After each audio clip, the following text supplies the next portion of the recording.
Hello and welcome to Big Deal. Now, equity market volatility has had an adverse impact on the deal street. So what is the investor mindset all across, and what's the big thematic shift in the investment strategy? Let's find out from our panel of experts who have their skin in the game. Let me welcome on the show Ashley Menezes of ChrysCapital and Anshu Kapoor of Edelweiss Wealth. Gentlemen, welcome to CNBC TV18. First, Anshu, since you are sitting here in the studio, let me begin with you on the macro environment that is really impacting the equity market currently. Tell us, how bad is it going to be? On which side of the argument are you on when it comes to the recessionary phase in the global market and how India is stacked at the moment, and therefore the investor sentiment? Well, thank you, Nisha. Thank you for having me here. Before we talk about the bad and the worries and the fear and the scares, let's talk about the silver lining, the good part of it. I think the best part for us to consider is that there is no economic disaster. Yes. Unlike 2008, there was a bubble that burst, the housing market and all of that. There's no default. There's no corporate default. There's no sovereign default. So it is not an economic calamity that has come and hit us on our face. Yes. It is a very sharp U-turn on positioning of the Fed on interest rates. Yes. Right? So that is what is causing all this dislocation, volatility and all of that. So that's a good part of it. Yes. Consumer spending is resilient. Corporate sector balance sheets, bank balance sheets are best ever. Yes. Right? So those are all good factors for us to consider. What is not going so well is, obviously we know inflation, it's all in the print every day. Yes. There's a very steep rise in interest rates. Yes. What used to happen over 3-4 years has happened over months. Yes. So therefore this whole big plunge in risk assets, yes, that is a dislocation, that is a fear, and that is a worry. Yes. Equity markets have corrected. NASDAQ is corrected 30%, right? S&P is down 24-25%. Yes. All risk assets. So how much more for Indian market? Because we have broken some crucial levels in this week. Yeah. I think the onset of slowdown from a global perspective is beginning. And that is visible in the trade data. Yes. It's starting to show up in our data as well. Right. If you see our exports data, it's starting to show up there. Yes. Right? So it will percolate. Yes. Right? Somehow or the other, I think the financial conditions in this country, India, were quite okay, quite, stable. Yes. Right? And therefore, I don't think we corrected so much. But we are valued much above the global markets. Yes. And in absolute terms as well. All right, so I'll stop you there and I'll just make one important point that I've been saying, that yes, India may outperform the global markets, but it will be in the proportion to which the global markets fall. So the trajectory could be downwards. That is also one of the views in the market, and most people say that off the record. But Ashley, let me get you in to this discussion. Looking at the overall macro picture, now in the very recent time, just before the market started their falling trajectory, we saw some of the big, private equity funds make their fruitful exits, which is not a good sign because they could see what was coming in the equity markets. What is the overall investor sentiment at the moment in the PE/VC circles? Sure, it's a great question, Nisha. First of all, I'd like to echo the very important point that Anshu made, which is there's nothing really that has befallen us from a calamity perspective, right? So the indicators are generally quite resilient. Yes, the biggest issue has been in terms of where valuations have been over the past few months, and we've seen that creeping up. There's always a justification as to why the valuations are what they are and what they should be. We are seeing a correction to that. That correction had been coming. I think had you asked analysts, even 2 years ago, people were expecting it. The timing of that correction was not certain for folks, right? Coming to how private equity views this, right? Private equity is a long-term product. Our funds are typically a 10-year, product with investments ranging from 5 to 7 years. So when one looks at, opportunities, one looks at markets, one needs to think of it as not what's going to happen over the next few months, but, look at the 5-7 year picture. And from that perspective, India, with all of its indicators, is still a very, very attractive destination. Yes. One can argue about what the price should be for making an investment, but in terms of attracting capital, that will continue to happen. Yes. The fact that exits have occurred is also a pretty normal situation. Exits Yes. in a private equity universe, the intent is to get those exits out, as valuations expand. As your time frame sort of evolves and you reach the stage where you would like to cash out, and every firm would be prudent in taking chips off the table at different points in time. And so I wouldn't be unnerved by the fact that some investors have cashed out. The idea of private equity is that even if it's cashed out, a lot of that money always comes back in. And probably, seeing the track record and seeing, a good return, you actually attract more capital. Right. So I wouldn't be worried about the fact that some investors have taken exits out. There is enough skin in the game. There's enough capital invested, in private equity. Last year itself, private equity attracted as high as $70 billion. Let me stop you there. There are two important takeaways. First, you said liquidity is there. Liquidity, in fact, was one of the big reasons for the digital revolution to take place and so much money being flushed into our startup unicorn space, right? So that is getting constrained because of interest rates. But to my bigger point, cash, taking chips off the table is not so much of a worry as much as private equity VC sitting with cash at the moment that they raised and not going out to invest. When do you think is the right time? And obviously, they expect the valuations to get cheaper from here. Yeah, we are seeing the deal environment to continue to be robust. Now, is it at the same speed as as transactions were occurring, maybe a year ago? Probably not. People are taking a little bit more time, want to spend time doing more diligence, understanding the business better, understanding the resilience, the inbuilt within the opportunity. And so, it's more a deferment of that decision, if at all any, as opposed to the money not coming in. There is enough capital that has been raised on the private equity side, sitting on the sidelines, waiting to be invested, as you rightly said. Yes. So I don't see the dearth of money that's waiting to come in. Yes, will people be a lot more picky about the entities that they invest in? And will they be a lot more slower or sort of more, diligenced in that process? Yes, for sure. Will that cause some transactions to go away which shouldn't have, which is fine, which is perfectly fine. Those, you want to miss the ones that you feel are on the margin. And so from a private equity universe, I don't see much changing over the next 3 to 5 years. All right. So actually, important points there. When is the private equity going to start buying when they think, obviously, the valuations are much cheaper? So Anshu, give us a clear picture of family offices, ultra HNIs that you deal with. How have they right now behaved in terms of their investment strategy? Have they taken money off the table from the equities, made their returns? And have they really shifted out in other categories? And we'll talk about the shift in themes later, but the overall investment sentiment at this point. Sure.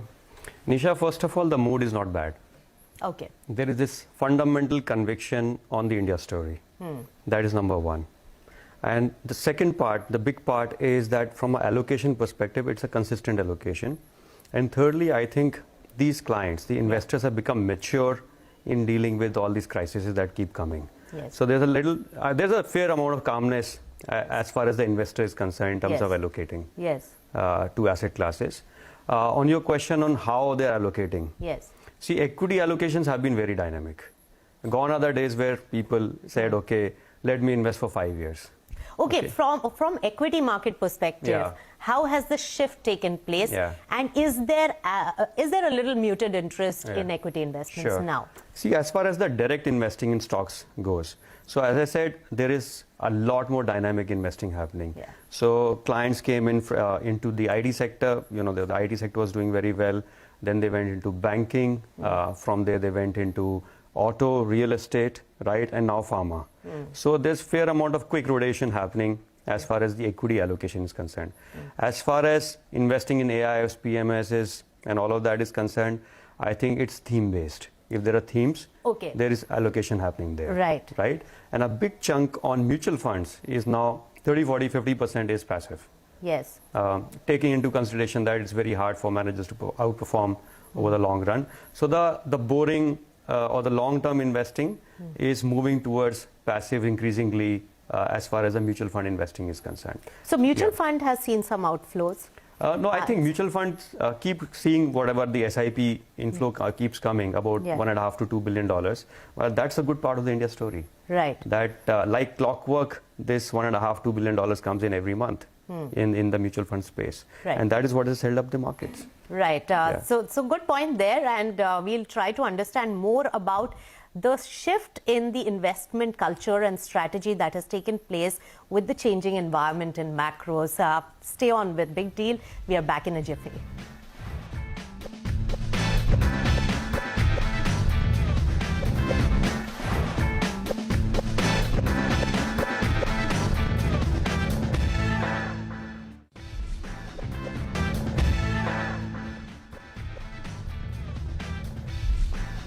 Welcome back. You're watching Big Deal, and Ashley and Anshu are still with us to talk about the investor sentiment in a changed world environment. So Ashley, tell us about the themes and the shift in the theme that is really taking place for PE, VC, new investments coming in a changed environment now. Yeah, Nisha, with the situation on the interest rate changes, one theme that we're seeing is capital is moving towards industries that are less susceptible to interest rate movements. So, sectors, for example, like business services, IT, which don't really need capital. You're seeing a lot more opportunities in those situations. We're seeing some in pharma, on that side. You're moving away from, more traditional manufacturing infrastructure kind of themes. And then the last sector that seems to, be generating a lot more deal flow is around what we call new economy or the digital economy, which is really consumption-based, industries that are focused on the, new age economy where there's digitization taking place, there's technology being used. So we're seeing a lot more opportunities around these areas relative to what we were seeing earlier. All right, so big shift really taking place. And yes, you spoke about the capital intensive sectors being avoided right now, and interest rate is hardening all across. So Anshu, given this scenario, you can always make money in any changed environment. So I'm guessing that the theme is now shifting more towards the fixed income side, and also about the stress debt situation. We have all gone through the cycles that we have seen, and that has given some very big returns to the investors as well for turnaround stories. Are these two picking up? Yeah, absolutely. And Nisha, the fixed income part of the portfolio has been a lot of pain for a lot of investors because biggest allocation, post-tax yields have been very, very low. Yes. Right. So maybe I can share with you some opportunities that are available now. Yes. See, if you put your money in a FD for even for 5 years, you will get less than 6%. Yes. Post-tax basis, nothing, right? Yes. But if you invest in a perpetual bond of a PSU like a State Bank of India or a BOB or even a HDFC, you get about 680 to 7% 5-year yield to call. Right. So that's an opportunity that some of the high net worth investors are going for. Yes. Right. The second opportunity is going for simple things like a Bharat bond. A 6-month maturity is about 6.8%. Right. And a 3-year maturity is 7.3%. AAA PSU papers, right? These are not very popular because not much of media covers that, but these opportunities are available. Yes. Then there are fantastic instruments like InvITs and REITs. Yes. Right? You get about 6% to 7% yield. Assured cash. Assured, yes, more or less. Yes. There's consistency. Yes. And there could be a little bit of pickup, from a appreciation perspective. Yes. So, and it's a big asset class now. Right? Yes, and it is now gaining momentum because of the interest rate hardening scenario. So because it's a good combination of fixed and equity. So I think those are good opportunities available to investors. Yes. We are still not saying to investors that go out and build duration in your portfolio or invest in long dated bonds or anything like that. Yes. The other opportunity is market-linked debentures. Again, Right. 7.5%, AAA rated corporates Right. raising money through these instruments. Yes. Not widely again known, Yes. but opportunities exist in every environment, like you said. Yes. The other area has been very interesting is that the investors are saying, I am happy to lock in 10-year money Yes. if you give me an infrastructure-backed kind of a product or a solution where I get about 8% coupon every year, Yeah. and then I get a higher IRR as I exit. Yes. So for the first time, last 2-3 years, we have seen that investors are willing to commit a 10-year capital Right. to some of these products. It could be infrastructure yield products. Even distressed real assets. estate is seeing money because whenever equities fall, money Yeah. flows into real estate. Unfortunately, what's happened is, obviously real estate is picking up, the revival is happening. Yeah. Not many products and solutions are available Yes. today, Yes. right? Other than REIT, you cannot invest in commercial. It's very hard to invest physically in real estate. Yes. There is a lot of interest, but supply is not there Yes. today. Yes. Right? So therefore, keep it simple, put in money in the REITs Right. and wait for, some of the good asset managers to come out Yes. and give you good quality products. So there is rotation. Yeah, That is yeah. happening, Yeah. and theme is shifting. Yeah, the other interesting area is venture debt funds. Right. There's a completely new category of products and solutions that has come. Yes. Right. So it's a combination of yield. Yes. So debt like regular cash flow, higher Yes. coupons, Yes. and equity like kicker. Yes. Right, in a 5-7 year product. Right. So I think those are new avenues. Anshu, I'm very glad Yeah. that you mentioned venture debt because Yeah. this instrument had not picked up in India, and it was expensive equity that the promoters really landed up giving to private equity and VC circle, and IVCA can talk about that.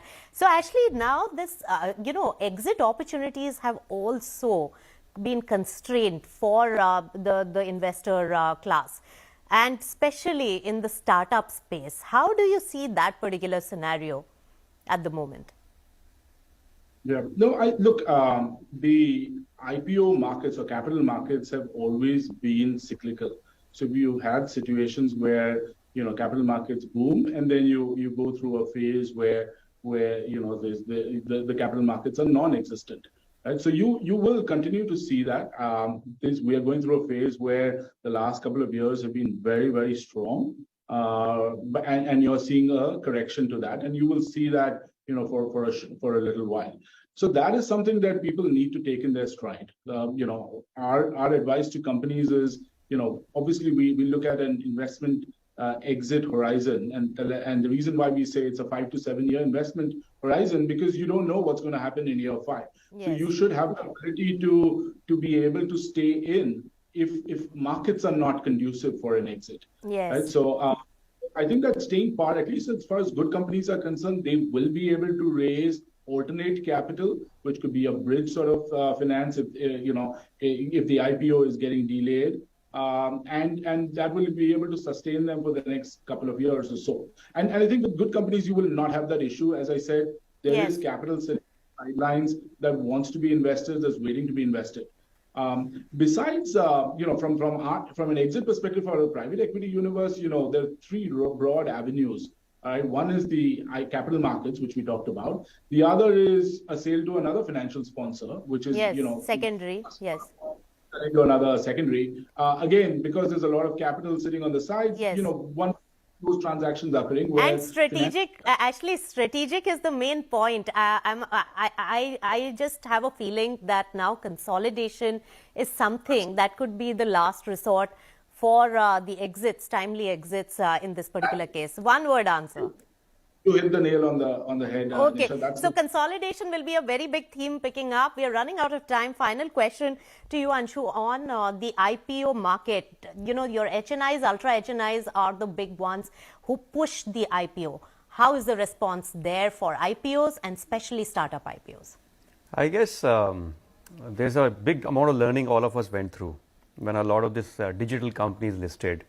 And now there is clarity as to how to evaluate what clients value and what they don't, what Yes. markets value and what they don't. Yes. So I think we are maturing as investors when it comes to listed companies from the technology or the new economy sector. Yes. So all that learning will come into play when newer IPOs will come. So right now, muted approach? Yeah, there to is IPO? muted, but I would say good companies will always have backers. Right. good companies will get the demand, and we've seen in some recent issues. That's right, Anshu. But, your industry also made a killing out of the pre-IPO products that were sold, especially in the startup space.